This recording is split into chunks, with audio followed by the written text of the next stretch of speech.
하나님 말씀은 마태복음 25장 31절에서 46절입니다. 좀 본문이 길어요.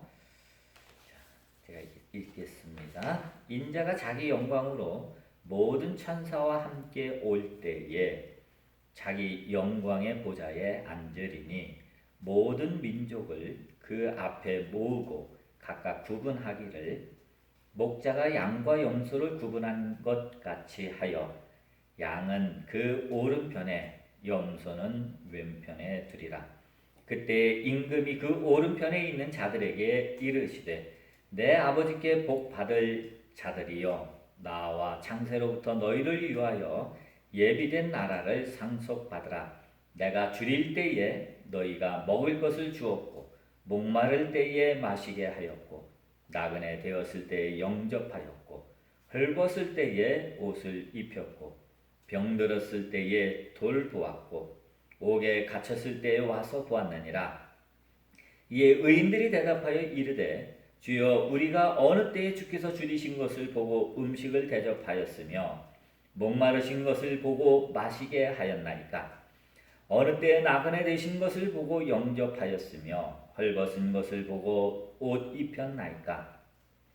어느 때에 병드신 것이나 옥에 갇히신 것을 보고 가서 배웠나이까 하리니 임금이 대답하여 이르시되 내가 진실로 너희에게 이르노니 너희가 여기 내 형제 중에 지극히 작은 자 하나에게 한 것이 곧 내게 한 것이니라 하시고 또 왼편에 있는 자들에게 이르시되 저주를 받은 자들아 나를 떠나 마귀와 그 사자들을 위하여 예비된 영원한 불에 들어가라.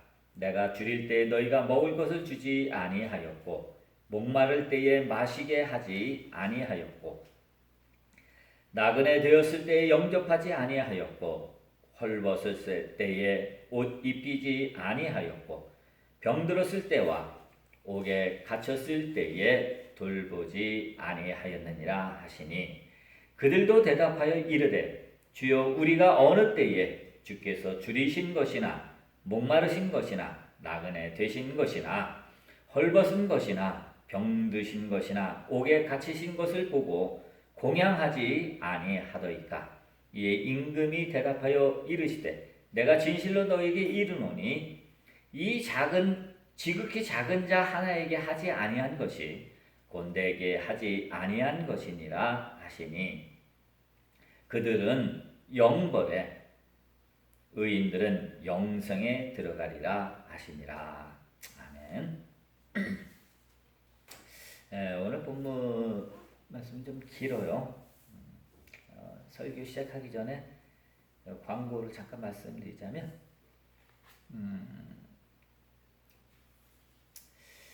설교만 듣기를 원하시는 분들은 유튜브 빈탕TV라고 유튜브 채널이 있어요. 빈탕TV에서는 설교만을 올려놓습니다. 그게 찬송하는 것이 저작권법이 위배되는가 봐요. 그래서 설교만 거의 올려놓습니다. 저희는 비대면으로 예배를 드리니까 예배 전체를 함께 드리고자 원하시는 분들은 예전처럼 제 블로그에는 예배 전체를 올려놓습니다. 블로그 들어가셔서 예배 전체를 보시면 되겠습니다.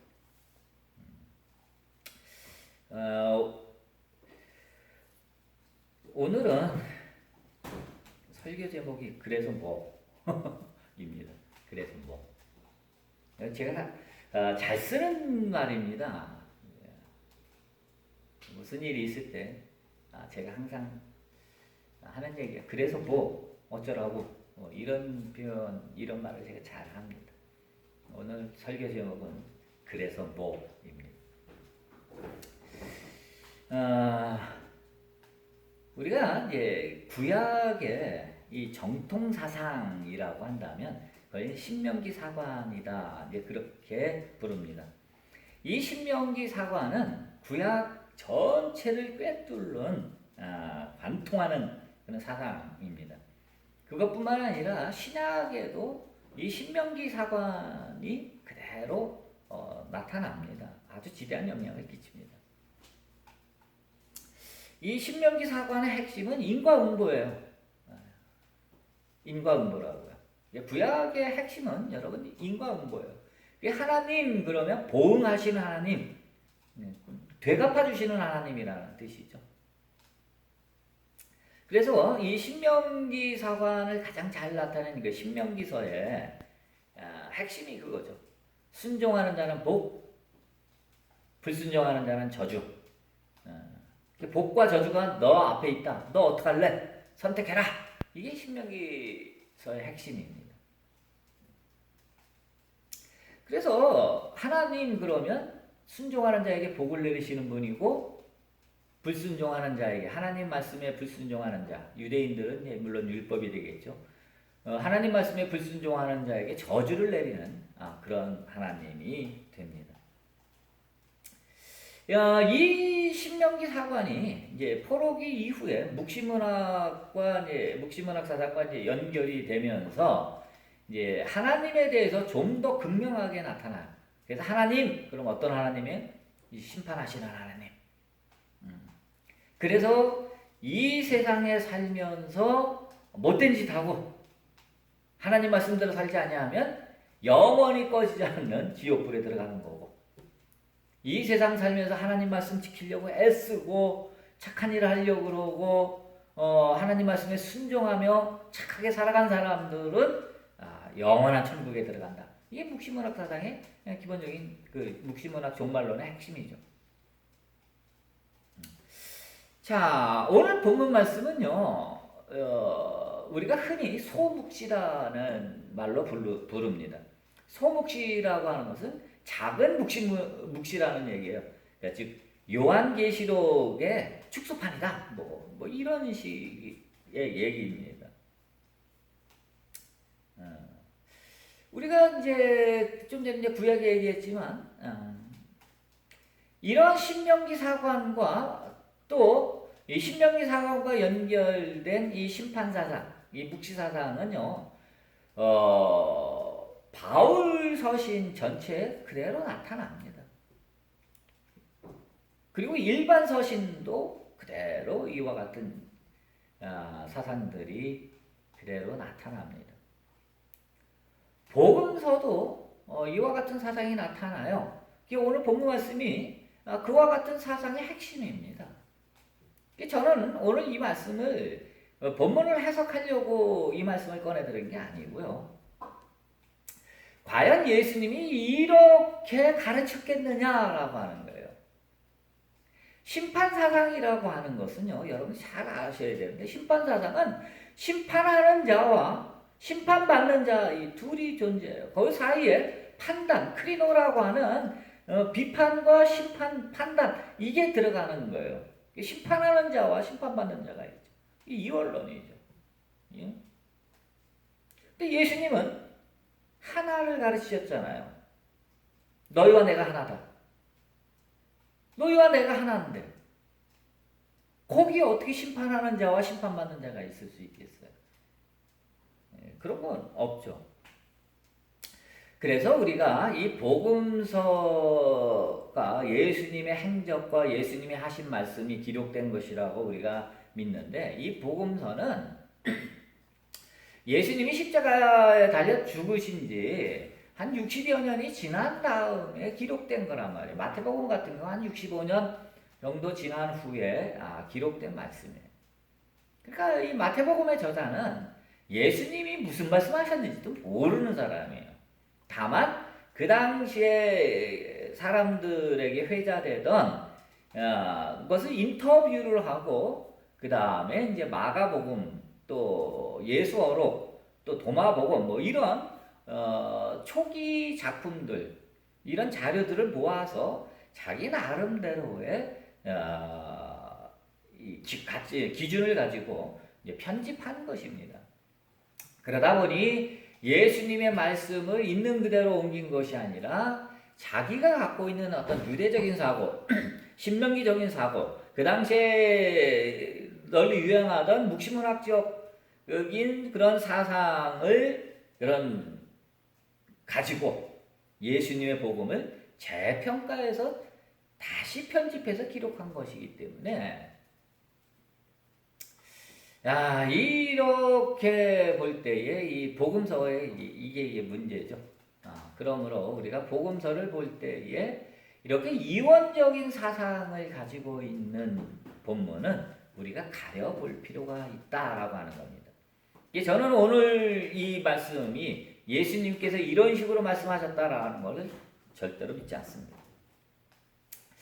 다만 이 신약과 구약의 이제 차이점을 어젯밤에 곰곰이 한번 생각해 본 적이 있는데, 똑같이 어떤 신명기 사관적인 그런 관점에서 거기다 이제 묵시문학적인 관점에서 기록했다라고 한다면, 그러한 또 관점에서 예수님의 말씀을 재해석해서 편집했다라고 한다면, 구약과 신약이 차이가 뭘까라고 생각을 많이 어젯밤에 해봤는데, 결정적인 특징은 그거 같아요.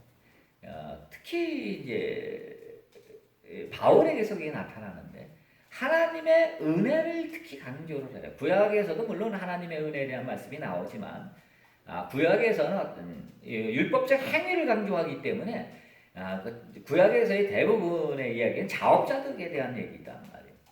하지만 신약에서는 그럼에도 불구하고 하나님의 은총이 우리를 구원한다라고 하는 사상이 굉장히 강하죠. 그래서 이 신명기 사관에다가 하나님의 은총이라고 하는 것을 덧입힌 그런 형태가 아닌가, 그렇게 생각이 들어요. 오늘 본문을 보더라도 우리 그걸 알 수 있어요. 구약에서는 글자 그대로 내가 가난한 사람을 도왔다. 그럼 그 행위를 갖고 복을 받냐 못 받냐 이거란 말이에요. 근데 신약 오늘 본 말씀은 어떡하죠? 너희가 나를 돌봤다. 아니 언제 돌봤습니까? 작은 소자 하나에게 한 것이 곧 나에게 한 것이다. 이와 같은 사상은 구약에서는 참 찾아보기 굉장히 힘들어요. 기껏해야 전도서나 전도서인가요? 잠언인가 거기 보면은 하나님이 이런 말씀을, 거기에 있는 말씀 중에 이런 얘기가 나와요. 가난한 자에게 구워주는 것은 곧 나에게 구워주는 것이다. 이런 말씀이 간혹 나와요. 구약에 간혹 나와. 그러나 구약은 내가 한 것에 대해서 복이냐 저주냐 이 얘기죠.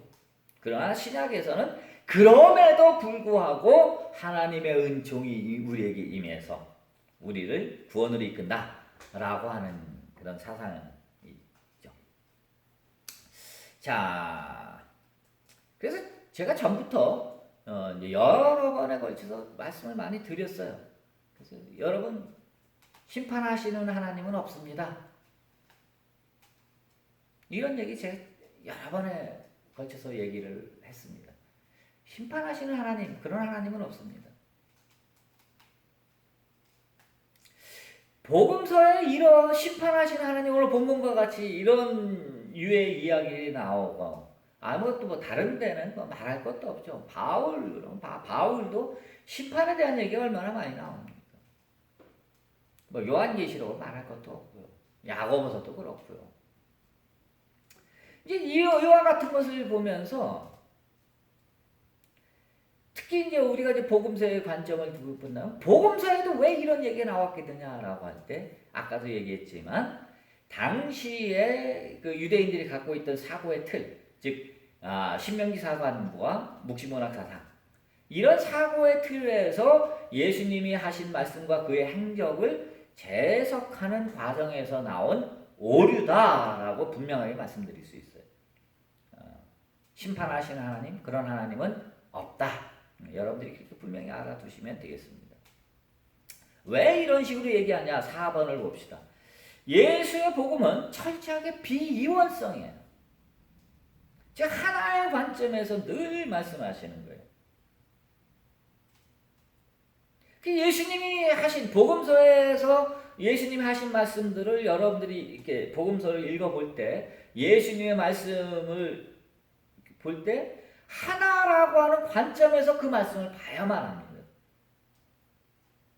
그래서 여기서 너무 멀리 간 오늘 본문 말씀처럼 너무 멀리 간 것은 이건 예수님이 이런 말씀 안 하셨어. 그리고 제게 와야 됩니다. 하나라고 하는 관점에서 해석이 가능한 말씀만 여러분들이 받아들이시면 되고요. 하나의 관점을 명확하게 하신 말씀, 아버지와 내가 하나다. 이런 말씀은 예수님이 이런 말씀을 하셨다라고 하는 것을 여러분들은 분명하게 믿어도 그건 좋습니다. 하나의 관점에서 우리가 예수님의 가르침을 이해하고 또 그 말씀을 봐야 되는 겁니다. 자, 누누이 말씀드리지만 하나 그러면 하나밖에 없단 말이에요. 하나밖에 없으니 거기는 시작과 끝이 있을 수가 없어요. 시작과 끝이 존재하려면 시작점과 끝점이 있어야 되잖아. 임의적으로 설정한 시작점과 끝점이 있어야 되잖아. 둘이죠. 이 둘 사이에 생겨나는 모든 것들. 근데 하나밖에 없다. 그러면 시작과 끝이 없는 거죠. 영원이란 말이에요. 그리고 하나밖에 없으면 거기는 원인과 결과가 존재할 수가 없어요. 비인과론이란 말이에요. 구약의 신명기사과는 철저하게 인과론이에요. 하지만 하나밖에 없을 때는 거기는 인과론이 존재할래 존재할 수가 없어요. 원인이 있고 결과가 있는 거 아니에요. 전에도 말씀드렸지만 결과를 앞서는 원인은 있을 수가 없잖아. 원인이 있고 나서 결과가 있는 거란 말이에요. 반드시. 원인과 결과라는 둘이잖아. 근데 하나밖에 없어. 하나밖에 없으면 이 하나를 어떻게 원인과 결과로 나눌 수가 있겠어? 그래서 하나밖에 없을 때는 우리는 이건 철저하게 비인과론이다 이렇게 얘기를 해요.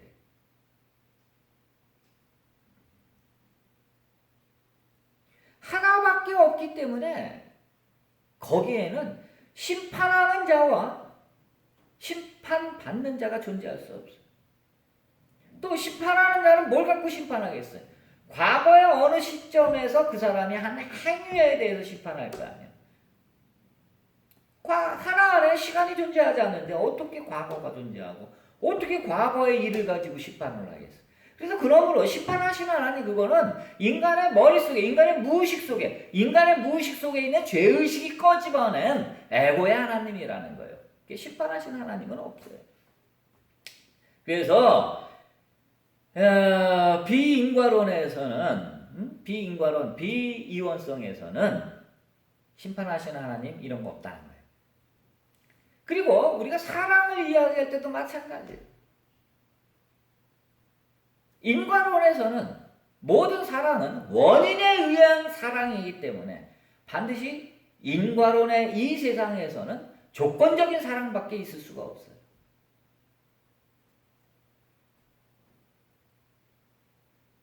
비인과론에서는 무조건적인 사랑일 수밖에 없어요. 그러므로 무조건적인 사랑이라고 하는 것은 내가 누구를 만나든지 그냥 무조건 간도 꺼내주고 술개도 꺼내주고 그 사람 하자는 대로 다 하는 게 무조건적인 사랑이 아니야. 그건 여전히 조건적인 사랑이야. 그건 지 머릿속에 있는 대로 하는 사랑이야. 그건 사랑. 영원한 사랑, 무조건적인 사랑, 비이원적인 사랑, 비선형적인 사랑에는 그 어떠한 조건도 없어요. 그래서 네 몸이나 내 몸이나 같으니까 네 몸도 내 몸처럼 사랑하고 내 몸도 네 몸처럼 사랑하는 거고 모든 이웃을 내 몸처럼 사랑할 수 있는 거예요. 그것은 인과론의 세계 속에서는 불가능한 거예요. 비인과론의 세계 속에서만 가능한 거예요. 하나님 나라 안에서만 가능한 얘기다라고 하는 겁니다. 이제 대선을 한 9개월 남았나요? 이제 얼마나 남았는지 잘 모르겠네. 그러다 보니까 이제 대선 주자들이 이제 출마 선언도 하고 얘기를 하는데 한결같이 하는 얘기가 공평과 정의, 억울한 사람이 없도록 하겠다. 이런 얘기들 많이 하잖아요. 내로남불 없는 세상 만들겠다. 글쎄 저는 그런데 관심이 없는 사람이니까. 전 그런 얘기 들을 때마다 그래서 이렇게 말하는 사람입니다. 근데 어젯밤에 한번 생각을 해보니까 인과론의 세계 속에서는 정의라고 하는 것은 선택의 문제예요. 따라서 모두를 만족시키는 정의는 인과론의 세계 속에서는 존재할 수 없다라는 거예요. 그건 슬로건에 불과합니다. 완벽한 정의는 비인과론의 세계 속에서만 존재할 수 있고, 그때 비로소 완벽한 정의가 곧 완벽한 사랑이 되는 겁니다. 이 이원성의 세계, 이 인과론의 세계 속에서 정의와 사랑은 그 어떤 말로도 이게 연결이 안 돼. 연결이 될 수가 없어. 정의 그래서 하나님은 정의로 심판하시지만 결국은 사랑으로 감싼다. 사랑으로 구원하신다. 이런 거 다 말장난이란 말이에요. 말장난. 이건 말도 안 돼. 여러분들이 분명 아셔야 되는 건, 이 세상 인과론의 세계 속에서는 사랑과 정의는 절대로 이렇게 믹스될 수 없다. 자, 5번으로 가봅시다. 하지만 우리가 살아가면서 인식하는 모든 것은 시공간을 매개로 하기 때문에 필연적으로 인과론적으로 우리는 인식한다는 거예요. 이게 문제예요. 이제 얘기 들었어. 인과론적으로는 안 된다. 비인과론적으로 될 때만 가능하다라고 얘기를 계속해. 하나인 이 비인과론으로 이럴 때만 되는데, 인간은 내가 무엇을 인식할 때 반드시 인과론으로 인식하도록 되어 있어요. 시공간으로 인식하기 때문에. 즉 내가 있고 인식하는 내가 있고 인식의 대상이 있단 말이에요. 항상 둘이 아니면 우리는 그 어떤 것도 인식할 수가 없어요. 이렇기 때문에 하나님 나라에 들어가기가 낙타가 바늘귀 들어가는 것보다 어렵다, 이렇게 말씀하시는 거예요. 불가능한 겁니다. 정말로 불가능한 거예요. 이 세상을 우리가 비인과론으로 인식한다는 것, 이거 불가능한 겁니다. 하나로 이 세상을 바라본다는 것, 불가능한 겁니다. 하나님 나라에 이 인과론을 가지고 인과론으로 인식할 수밖에 없는데, 이 인과론적으로 인식해서 하나님 나라에 들어간다? 불가능합니다. 말도 안 되는 거예요. 그럼 뭡니까? 불가능하면 이거 왜 이러는 거예요? 이거 예배를 드리고 설교하고 안 돼요. 아예 불가능하다니까. 아예 불가능한 건데 뭘 이렇게 합니까?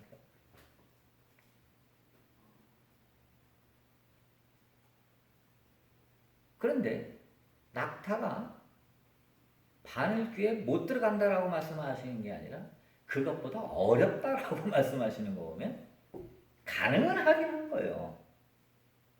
어떻게 가능합니까? 하나님의 은혜로만 가능한 겁니다. 하나님의 은혜로만 가능한 거예요. 자, 6번으로 가봅시다. 6번. 종교는 인과론을 바탕으로 비인과의 말씀을 해석한다. 기독교를 예를 들어 봅시다. 기독교에서는 비인과론을 가르친 예수님의 말씀, 하나를 가르친, 하나님과 내가 하나다라고 하는, 너희가 사랑 안에서 너희와 내가 하나다라고 하는 예수님의 이 말씀을 가지고, 이건 완전히 비인과론의 말씀이잖아요. 이 말씀을 가지고 가르쳐요, 교회가. 근데 교회는 어떻죠? 조직이죠. 조직은 뭐예요? 성직자가 있고 평신도가 있고, 교회라는 건물이 있고 시공간 안에 다 존재하는 거란 말이에요. 그래서 종교는 이 인과를 바탕으로 해서 창시자의 비인과를 가르치는 곳이 이 종교라는 거예요. 바로 여기에 종교의 장단점이 있는 겁니다. 그래서 종교의 장단점은 뭐냐? 장점은 뭐냐? 그래서 좋은 것부터 얘기해 봅시다. 종교의 장점은 종교를 통해서 우리는 비인과가 있다는 것을 알게 됩니다. 하나가 뭔지를 종교를 통해서 알게 돼요. 여러분들이 이 세상에 있는 모든 학문, 여러분들이 배울 수 있는 모든 학문을 다 통틀어서 놓아보십시오. 모든 학문 중에 종교만이, 모든 조직 중에 종교만이 비인과를 가르쳐요. 초월을 가르치는 거. 우리의 인식 너머를 가르치는 건 종교예요. 그래서 종교라고 하는 디딤돌, 그래서 마루종자를 쓴다는 게 마루를 우리가 이제 마당에 있다가 안방에 들어가려면 마루를 거쳐서 안방 들어가잖아요. 마루종자란 말이에요. 종교. 이 종교가 마당에 있는 세상에 있는 사람들, 이원성 속에 살고 있는 사람들에게 따뜻한 안방이 있다는 거예요. 비가 새지도 않고 보일러 팡팡 떼서 따끈따끈한, 요즘은 따끈따끈하면 안 되군요. 에어컨 틀어서 시원한 안방이 있어. 안방이 있단 말이야. 이 안방이 뭐야? 하나님 나라야. 그러니까 너희들은 이 세상에서 비 맞고 더운데 땡볕에 고생하지 말고 안방으로 가야 돼. 이 중간 역할을 하는 게 이 마루란 말이야. 이 마루가 마루종자, 종교란 말이야. 그래서 종교의 아주 좋은 기능입니다. 인류 역사상 이 종교가 없었다면 이쪽으로 깨닫는 자도 없었을 수도 있을 겁니다. 종교는 굉장히 유익한 겁니다. 종교, 이게 장점이에요. 근데 단점이 뭐냐? 단점은 마루는 안방이 아니란 말이야. 여전히 마루는 마루야. 그래서 사람들을 안방으로 데려가야 되는데 마치 마루가 안방인 것처럼 선전하는 거죠. 그래서 기독교에서 뭐라 그래요? 교회는 구원의 방주다. 그래서 마치 교회가 기독교라는 이 종교가 마치 하나님 나라라는 것처럼 그렇게 곡해해서 사람들에게 세뇌시키는 거예요. 그래서 교회에 충성하도록 만들고 교회에 헌금하도록 만들고 또 교회를 번성하는 교회가 부흥하는 곳이 그 하나님 나라의 확장인 것처럼 그렇게 왜곡시켜서 사람들에게 그냥 뛰들르고 전도하게 만들고 뭐 이런단 말이죠. 그래서 사람들로 하여금 마루에 머물도록 종교에 머물도록 하는 이것이 종교의 가장 큰 단점입니다. 하지만 영성은 철저하게 비인과예요. 여러분들이 영성을 공부할 때라고 한다고 하신다면 영성은 철저한 비인과에 기초하고 있어요. 그리고 그것이 영성의 시작과 끝입니다.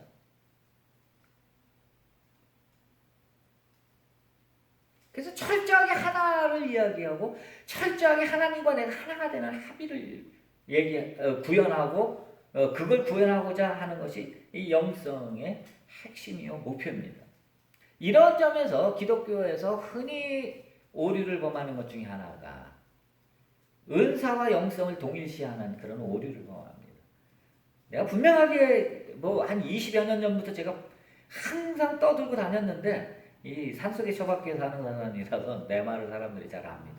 그냥 책에도 써주고 다 해도 은사와 영성을 구별해야 된다. 은사는 여전히 현상이에요. 초월적이긴 하지만 현상이라고. 영성의 핵심이 초월이 아니라 영성의 핵심은 합일이란 말이에요. 그러나 은사는 초월이요.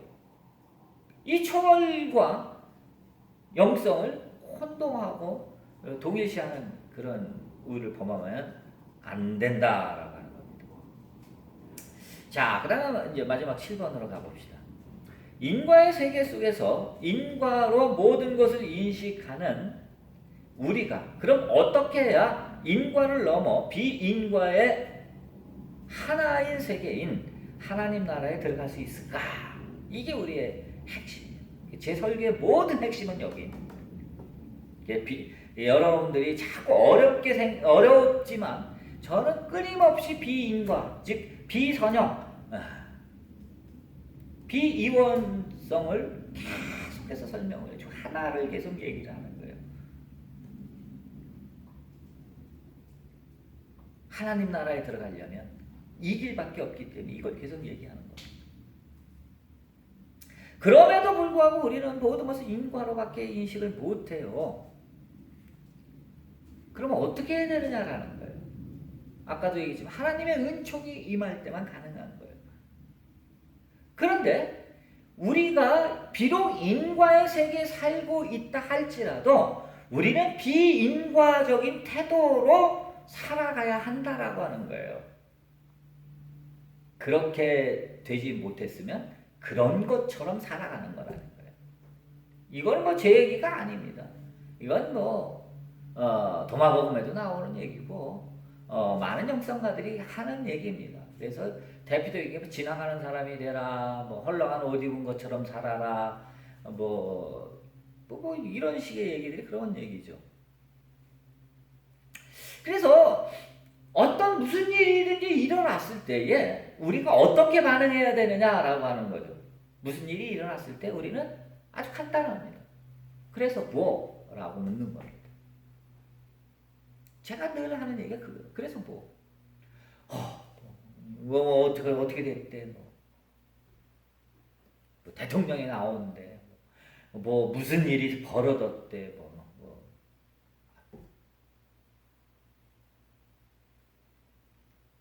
그럼 사람들은 거기에 관심 가지고, 야, 그렇다면 어떻게 될까? 내년 3월에 대통령 선거 때, 야, 누가 대통령이 될까? 제3의 인물이 나타날까? 아니면 둘 중에 하나 될까? 어쩔까? 친문들이 가만히 있지 않을 거야. 거기도 누가 나오겠지. 근데 이러잖아 사람들이. 그래서 어떤 하나의 사건이 있으면 그 사건을 원인으로 삼아서 그러면 어떻게 될 거지? 만약에 여러분들이 사업을 시작했다. 그래? 그렇다면 어떻게 될 거지? 성공할 거야? 실패할까? 이러잖아. 항상 어떤 여러분들이 일이 벌어지면 그것을 가지고 또다시 인과론적으로 해석하고 판단하고 분석하잖아요. 그러지 말라는 거예요. 어떤 사건이 딱 벌어지면 그걸로 딱 끝내라는 거예요. 이게 비판하지 않는다는 얘기하고 같은 얘기예요.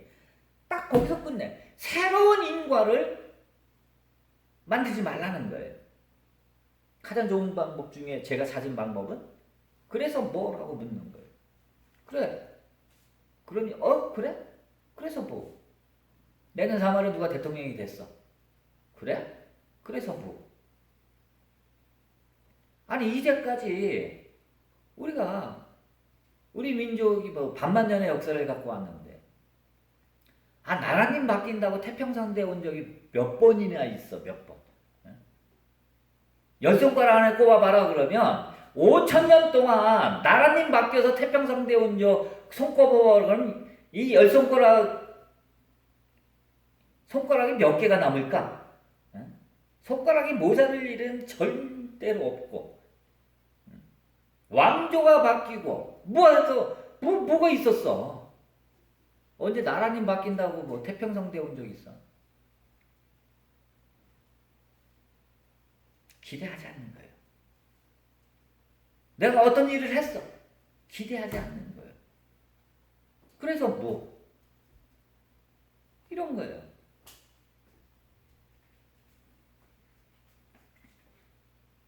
우리는 어떤 일이 벌어졌을 때 새로운 결과를 예측하거나 그에 대해서 늘 판단하는데 그래서 뭐라는 질문과 함께 그 판단과 계획과 예측을 그 순간에 딱 멈추라는 거예요. 이게 비인과의 세계처럼 살아가는 좋은 방법이다. 제가 찾은 좋은 방법이다 라고 하는 겁니다. 그냥 모든 것을 그냥 그런 것처럼 그냥 사는 겁니다. 제가 잘 쓰는 말 중에 목사님 요즘 뭐 하세요? 책 쓰세요? 아니요. 그럼 뭐 하세요? 그냥요. 그냥 살아요. 그래서 빈탕이라는 호로 대신 내 호를 그냥이라고 지을까 뭐 이렇게 한번 고민했던 적도 있어. 그냥 그런 거예요. 그냥 그런 것처럼 그냥 사는 겁니다. 이게 지나가는 사람이 되라라고 하는 그 얘기입니다. 이 인과의 세계를 여러분들이 살아갈 때 인과의 세계로서 살아가게 되면 여러분들은 어떤 것이 하나 벌어지면 그것을 가지고 또 다른 결과를 만들어내야 되기 때문에 끊임없이 일을 해야 돼. 뭔가를 해야 돼. 인과의 세계는 이처럼 끊임없이 뭔가를 해갖고 어떤 결과를 만들고 또 그 결과가 또 원인이 되고 뭐 이렇게 끊임없이 뭔가를 해야 되는 겁니다. 하지만 하나의 세계에서는 인과가 끊어졌기 때문에 거기서는 아무것도 할 필요가 없는 겁니다. 그래서 뭐 아무것도 할 게 없잖아. 그런데 뭐 인과가 끊어지면 나는 아무것도 할 필요가 없다라는 말이 비로소 이해가 되고 성립이 되는 겁니다. 아무쪼록 이제 골치 아픈 일 제가 치워드렸어요. 골치 아픈 일이 생길 때마다. 그래서 뭐 이렇게 질문하고 그리고 다시 무언가의 결과를 만들어내기 위해서 가는 거지. 그래서 뭐라는 질문으로 딱 끊어버리시고 그냥 살아가시고 아무것도 할 필요가 없다라고 하는 그 참뜻을 깨닫고 그렇게 살아가는 여러분 되기를 바랍니다. 기도합시다.